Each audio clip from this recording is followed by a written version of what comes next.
সাধারণ মানুষদের কাছে দাঁড়িপাল্লার জন্য ভোট চাচ্ছেন, পাশাপাশি তারা সরকারে গেলে সভা হবে, সেই পথসভায় জামায়াত আমির বক্তৃতা করবার কথা রয়েছে। তিনি ইতিমধ্যে এখানে এসে উপস্থিত হয়েছেন এবং এই পথসভায় উপস্থিত জামায়াতের নেতা কর্মীদের উদ্দেশ্যে কিন্তু তিনি হাত নাড়িয়ে শুভেচ্ছা জানাচ্ছেন। একটু জানিয়ে রেখে যে জামায়াতের আমির যেখানে যাচ্ছেন তিনি সব জায়গায় সেই স্থানীয় জামায়াতের নেতা কর্মীদের পাশাপাশি সাধারণ মানুষদের কাছে দাঁড়িপাল্লার জন্য ভোট চাচ্ছেন, পাশাপাশি তারা সরকারে গেলে আগামী দিনে কি করবেন এলাকার মানুষের জন্য সেসব কথা বলছেন। এবং স্থানীয় বিভিন্ন জায়গায় তিনি যখন যাচ্ছেন সেই এলাকাগুলোর সমস্যা সম্ভাবনা নিয়ে কিন্তু তিনি বক্তৃতা করছেন এবং তার দল ক্ষমতায় গেলে তারা আসলে সেই এলাকার জন্য কি কি উন্নয়ন করবেন সেই প্রতিশ্রুতি কিন্তু তারা দিচ্ছেন।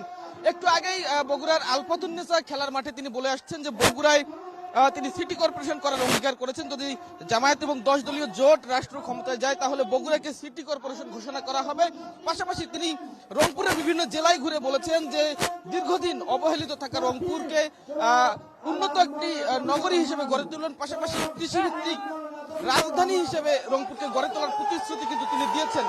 আমরা দেখছি যে তিনি সব জায়গায় ভোটারদের কাছে যাচ্ছেন, মিশছেন এবং ভোটারদের কাছে তাদের প্রত্যাশার কথা জানতে চাচ্ছেন এবং তাদের কাছে নানা প্রতিশ্রুতি দিচ্ছেন। এখানে এই বগুড়ার এই শেরপুরে এই পথসভা শেষে জামায়াতের আমির সিরাজগঞ্জের উল্লাপাড়ায় যাবেন এবং সিরাজগঞ্জ ইসলামিয়া সরকারি কলেজ মাঠে সেখানে আরেকটি জনসভা আছে, সেই নির্বাচনী জনসভায় অংশ নেবেন।